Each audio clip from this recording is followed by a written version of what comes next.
ہوا یہ کہ ہم پاکستان بنا چکے تھے اور وہ زمانہ درمیانی مدت کا زمانہ تھا،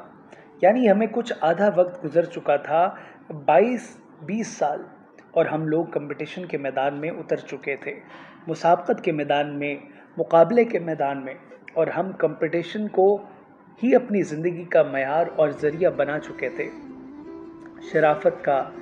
نجابت کا، آگے بڑھنے کا، یہ جانتے ہوئے کہ کمپٹیشن جو ہے یہ تخلیقی صلاحیت کی راہ میں ایک بہت بڑا پتھر ہے۔ ایک آدمی کے اندر جو تخلیقی صلاحیتیں ہوتی ہیں نا، جو کچھ کرنے کی، کچھ کر گزرنے کی صلاحیت، لیکن کمپٹیشن اپنا بھی بھلا ہو چکا تھا، وہ پھر ایک انسان نہیں رہتا، وہ کمپٹیشن کی ایک مشین بن جاتا ہے اور دن رات اسی میں الجھا رہتا ہے۔ وہ ساری صلاحیتیں جو انسان میں ہوتی ہیں وہ معاوف ہو جاتی ہیں۔ بظاہر یہ بات نظر نہیں آتی، وجہ یہ ہے جب بھی آپ کمپٹیشن کرتے ہیں وہ انسان کے خلاف کرتے ہیں، کبھی کسی پتھر کے، کھمبے کے، اسٹریٹ لائٹ کے، پل کے خلاف نہیں کرتے، بھینس کے خلاف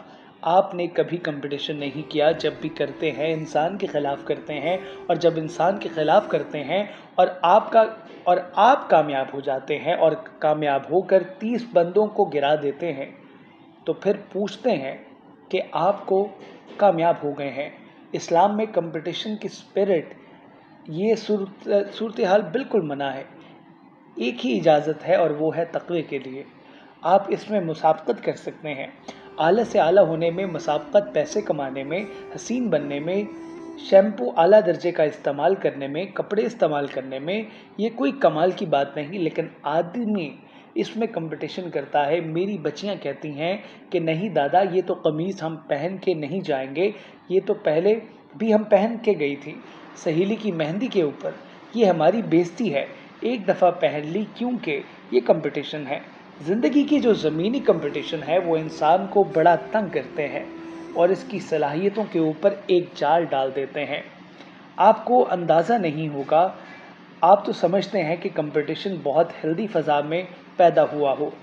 کوشش، جد و جہد، اسٹرگل، بھاگ دوڑ، یہ ساری آپ کے اندر انا اور تکبر پیدا کرتی ہیں۔ آپ دیکھیے امریکہ کو، آپ کے سامنے مثال ہے، کتنی بھاگ دوڑ کرتا ہے، کتنا تردد کرتا ہے، کتنا کمپٹیشن کرتا ہے، کتنا اعلیٰ درجے کا مالک ہے اور کیسا متکبر ہے، کسی کی کوئی بات بھی خاطر میں نہیں لاتا، کہتا ہے کہ جو میں فیصلہ کرتا ہوں وہی ٹھیک ہے، جو میں نے حکم دیا ہے یا عراق کے بارے میں وہ ٹھیک ہے، تو یہ بہتر انسان ہونے کی خاصیت نہیں ہے۔ اس لیے ہمارے یہاں حکم ہے کہ آپ کمپٹیشن نہیں کر سکتے۔ مثلا ایک عجیب سی بات ہے، آپ سے کرنے لگا ہوں، آپ کے چہرے دیکھ کے امید ہے آپ انشاءاللہ تعالی اتنا برا نہیں مانیں گے جتنا آپ لوگ مانتے ہیں۔ ایک بچہ کلاس میں فرسٹ آتا ہے، کوئی 30 بچوں کی کلاس میں، اب تو وہ فرسٹ آ گیا اور 30 بچوں میں وہ تو منہ کے بل گر گئے نا زمین پر، اور ان کو شرمندہ ہونے کا موقع ملا۔ تو میرا دین پوچھتا ہے کہ یہ بھی ہیومن بینگ ہے، یہ انسان ہے، ان کا کیا بندوبست آپ نے کیا ہے؟ آپ نے تو ایک دکان بنا لی اور بڑے کمال کی چلا لی، 1 لاکھ روپیہ روزانہ کمانے لگے، اور باقی بھی بندے آپ کے ارد گرد رہتے ہیں، ان کو بھی تو زندہ رہنا ہے، یہ بھی تو اللہ کے پیدا کیے ہوئے بندے ہیں، جس طرح آپ کو حیات ملی ہے ان کو بھی تو زندگی ملی ہے۔